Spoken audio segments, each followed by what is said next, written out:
Hello বন্ধুরা, সবাই কেমন আছো? আশা করছি সবাই খুব ভালো আছো।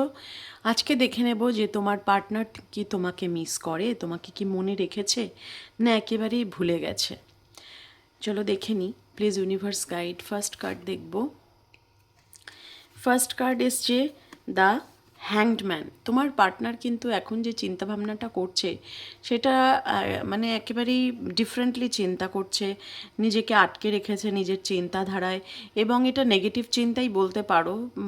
সে অনেক কিছু ভাবছে, অনেক কিছু চলছে তার মধ্যে, প্ল্যানিং থেকে শুরু করে, এবং সে ভাবছে আমার কি যাওয়াটা ঠিক হবে, আমার কি এটা করা ঠিক হবে। একটা প্রশ্ন, প্রচণ্ড প্রশ্নে বিদ্ধ করছে নিজেকে। হ্যাঁ, তো এরকম একটা এনার্জি দেখতে পাচ্ছি যে তোমার পার্টনার কিন্তু এখন স্টাক হয়ে রয়েছে সিচুয়েশনে। দেন আর একটা মেসেজ দেখব, 4 অফ কয়েন্স। অবশ্যই তোমার পার্টনার তোমাকে সারাক্ষণ ভাবছে, মনের মধ্যে, মাথার মধ্যে তুমি চলছো। এবং শুধু তাই নয়, তোমার পার্টনারের এখন একটা ফিনান্সিয়াল প্রবলেমও চলছে। আমার মনে হচ্ছে তার যেখানেই সে চাকরি করে বা যেখানে সে বিজনেস করে, দুটো জায়গাতেই তার কিন্তু এখন প্রফিট মার্জিন বা মানিটারি ফ্লোটা ভীষণ কম। সেই জন্য সে কিন্তু খুব ডিস্টার্ব মাইন্ডে হয়ে রয়েছে। এবং 2 অফ ভ্যান্ডস, 10 অফ ভ্যান্ডস। তো এই রিলেশনশিপটাই শুধু নয়, তার জীবনে অনেক সমস্যা, অনেক বোঝা, পরিবারের অনেক রেসপন্সিবিলিটি তার কাঁধে রয়েছে। অনেক সময় তাকে পরিবারের কথা মতোই চলতে হচ্ছে, এমন নয় যে সে নিজের মর্জি বা নিজের মন খাটিয়ে কিছু করতে পারছে। কারণ এখানে পরিবার একটা বড় প্রবলেম আমি দেখতে পাচ্ছি, যে পরিবার কিন্তু তোমাদের রিলেশনশিপটায় একটা বাধা হয়ে দাঁড়াচ্ছে। দেন আর একটা মেসেজ দেখবো, এস অফ সোর্স। সে কিন্তু চায় এই বন্ধন ছেড়ে, পরিবারের বন্ধন ছেড়ে, এই পরিস্থিতি ছেড়ে বেরোতে। সে একটা চক্রব্যূহের মধ্যে আটকে যাচ্ছে মনে করছে নিজেকে, এবং সে ভীষণভাবে ফিল করছে যে মানে কোনো না কোনোভাবে ঈশ্বর তাকে কোনো রকম বাধা দিচ্ছে, একদমই বাধা দিচ্ছে। সেই জন্য কিন্তু সে ডিসিশন নিতে পারছে না, কখনো ভাবছে আসবে, কখনো ভাবছে আসবো না। তবে তার কিন্তু যদি বলো ব্রেনের মধ্যে, মাইন্ডে অনেক কিছু চলছে, এবং সে কিন্তু চাইছে তোমার সাথে একটা রিউনিয়ন বা রিকনসিলেশন, কিন্তু এই মুহূর্তে সে নিজেকে আটকে রেখেছে। এবার দেখে নেব, আচ্ছা যারা যারা দেখছো তাদের মধ্যে আমি অনেককেই দেখতে পাচ্ছি, যে অনেকেই যারা দেখছো কোনো রকমভাবে একটা ব্লাডের এনার্জি পাচ্ছি। ব্লাড, কারোর কি হাত পা কেটে গেছে তারা দেখছো, তো তারা কিন্তু একটু বেশি করে কনসেন্ট্রেট করবে। বা কোনো ব্লাড রিলেটেড ডিসঅর্ডারে ভুগছো, হ্যাঁ, হিমোগ্লোবিন কম হয়ে গেছে, যদি এরকম কন্ডিশন থাকে আমাকে একটু, তাহলে তোমরা অবশ্যই এই রিডিংটার সাথে কানেক্ট করবে। এস অফ কাপসের এনার্জি, তোমার পার্টনার কিন্তু প্রচণ্ড ইমোশনালি আজকে ইমব্যালেন্সড, এবং ইমোশন এতটাই হাই, সে চাইছে তোমার সাথে একটা রিউনিয়ন বা রিকনসিলেশন, ভীষণভাবে চাইছে। দেন দেখে নেব 5 অফ কাপস। প্রচণ্ড ডিসঅ্যাপয়েন্টমেন্ট, মন খারাপ, কষ্টের মধ্যে দিয়ে সে যাচ্ছে, প্রচণ্ড ডিসঅ্যাপয়েন্টেড। কিন্তু ওর এত কষ্ট থাকা সত্ত্বেও ওর মধ্যে কিন্তু এই ব্যাপারটা আসছে না যে আমি যোগাযোগ করবই, কারণ তার রিলেশনশিপে বলো বা তার ফ্যামিলিতে যে বোঝটা তার রয়েছে, এই বোঝটা থেকে সে বেরোতে পারছে না।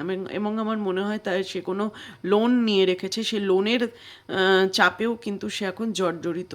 তোমাদের সাথে রেজোনেট করলে জানাবে যে আমি দেখতে পাচ্ছি তোমার পার্টনারের কিন্তু আননেসেসারি অনেক লোন হয়ে গেছে, সেই লোন নিয়েও কিন্তু সে খুব চিন্তিত এই মুহূর্তে। এবং 6 অফ কয়েন্স, বললাম না, টাকা পয়সা রিলেটেড প্রবলেম কিন্তু তার লাইফে চলছে, এবং সে চাইছে তোমার সাথে রিলেশনশিপটা ব্যালেন্স করে চলতে। ডেফিনেটলি সে আসবে, কিন্তু আসার এনার্জি এখনও পর্যন্ত পায়নি, তোমাকে ব্লক করে রেখেছে। এবং সে কিন্তু নিজের চারপাশে বাউন্ডারি সেট করেছে। শুধু তাই নয়, সে কিন্তু অ্যাকশানে আসছে, সে অ্যাকশান নেওয়ার কথা ভাবছে, প্রচুর পরিশ্রমও করছে। এরকম মানে পরিশ্রমটা হয়তো শুধুমাত্র ব্রেনের ওয়ার্ক নয়, দৈহিক পরিশ্রমও করছে সে এই মানিটারি জায়গাটাকে ঠিক করার জন্য। 4 অফ সোর্ডস, কিন্তু পরিবারের সমস্যায় কিন্তু সে জর্জরিত, পরিবারের প্রবলেমটা তাকে মেইনলি প্রবলেমে ফেলছে। যারা রেজোনেট করতে পারছো জানাবে, আর রিডিংটা ক্লেম করো 111 দিয়ে, ইউনিভার্সের কাছে গ্র্যাটিটিউড পে করো। কবে আসবে ইউনিভার্স, বলতে বলতেই 2 অফ কাপস, ভীষণ পজিটিভ, ইমোশন খুব হাই। এবং মানে তোমরা যারা দেখছো তারা অনেকেই টুইন ফ্লেম সোলমেট কানেকশানে থাকতে পারো। এখানে আমি কার্মিক কানেকশানের কোনো রিডিং পাইনি, তো যারা দেখছো তারা কার্মিক রিলেশনশিপে নেই।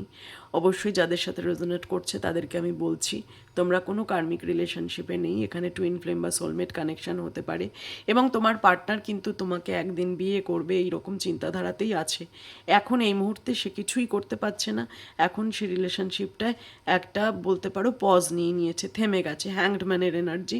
তবে একদিন আসবে যেদিনে ও রিলেশনশিপে স্টান্স নেবে এবং 2 অফ কাপসের এনার্জি। আমার মনে হচ্ছে তোমরা উইদিন 2 মান্থস, এটা ফেব্রুয়ারি চলছে আমি যখন শ্যুট করছি ভিডিওটা, আর এর থেকে 2 মাস পরে মানে মার্চ এপ্রিলের মধ্যে অনেকের রিকনসিলেশন হবে। আর যারা পরবর্তীকালে অনেক পরে ভিডিওটা দেখবে, it is a timeless general reading.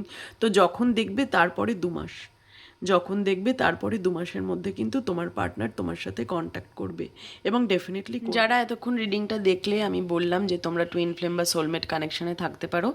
আজকে দেখবো মানে এই মুহূর্তে দেখবো যে তোমার পার্টনারের সাথে তোমার যদি কথা হতো সে তোমায় কী বলতো, কীরকম স্টেট অফ মাইন্ডে সে রয়েছে। ইউনিভার্স প্লিজ বলো, প্লিজ ইউনিভার্স বলো। ফার্স্ট কার্ড সিক্রেট, তোমাকে কিছু বলতে চাই সে, এমন কিছু তার লাইফের প্রবলেম বলো বা এমন কিছু সমস্যার মধ্যে দিয়ে সে যাচ্ছে সেটা তোমাকে সে রিভিল করতে চায়, কোনো সিক্রেট তোমাকে ওপেন করতে চায়। কারণ আমার মনে হচ্ছে তোমরা কিন্তু একে অপরকে কোনো রকমভাবে ভ্যালু দাওনি, একে অপরের প্রবলেমটা বোঝার চেষ্টা করনি।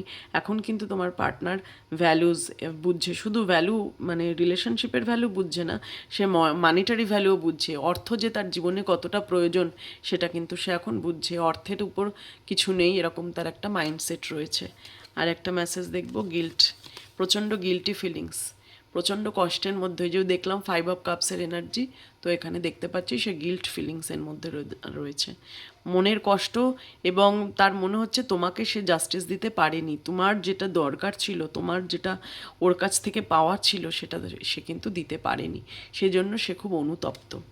আর একটা মেসেজ, প্লিজ ইউনিভার্স টাইম, তোমাকে সময়ের অপেক্ষা করতেই হবে, সময় দিতেই হবে এই রিলেশনশিপে। I am afraid it's too late to take action. সে কিন্তু মনে করছে যে অনেক দেরি হয়ে যাচ্ছে অ্যাকশন নিতে। আমি বললাম না 2 মাসের মধ্যেই তোমাদের রিলেশনশিপটা হিল হবে এবং 2 মাসের মধ্যেই সে যোগাযোগ করবে। শুধু সময়ের উপর এখন ছেড়ে দাও, ধৈর্য ধরো। 2 মাস টাইম, এই টাইমটা কিন্তু ইন্ডিকেট করছে যে আমি বললাম 2 মান্থস টাইম, 2 মান্থস টাইম তোমরা অপেক্ষা করো। Thank you so much. রিডিংটা ক্লেম করো 111 দিয়ে, ইউনিভার্সকে গ্র্যাটিটিউড পে করো। Thank you so much universe, thank you. ওম নমঃ শিবায়।